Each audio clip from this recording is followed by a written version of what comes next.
Hello বন্ধুরা, welcome to my channel Isha রান্নাঘর। আজকে আমি বানাবো পায়েস।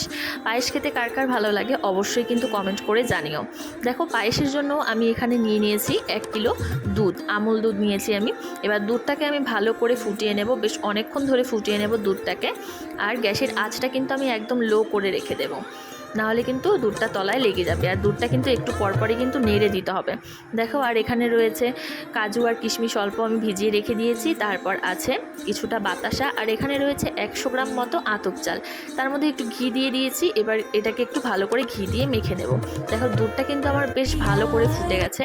এবার দুধের মধ্যে আমি চালটা দিয়ে দেবো। চালের মধ্যে কিন্তু ঘিটা দিয়ে মাখিয়ে নিলে চালটা কিন্তু লেগে যায় না, মানে দলা পেকে যায় না চালটা। আর বাতাসা দিয়ে তোমরা কিন্তু অবশ্যই একদিন পায়েস রান্না করে ট্রাই করে দেখতে পারো। বাতাসা দিয়ে পায়েস কিন্তু চিনির থেকেও বেশি ভালো লাগে বাতাসা দিয়ে। আর আজকে কিন্তু আমি ফার্স্ট টাইম পায়েস রান্না করছি। এর আগে কিন্তু আমি কোনোদিনও করিনি, মানে পায়েস খেয়েছি কিন্তু রান্না করিনি। আর দেখো, এখানে কাজু আর কিশমিশটা দিয়ে দিলাম চালটা ফোটার পর, তারপর দিয়ে দিয়েছি বাতাসাটা।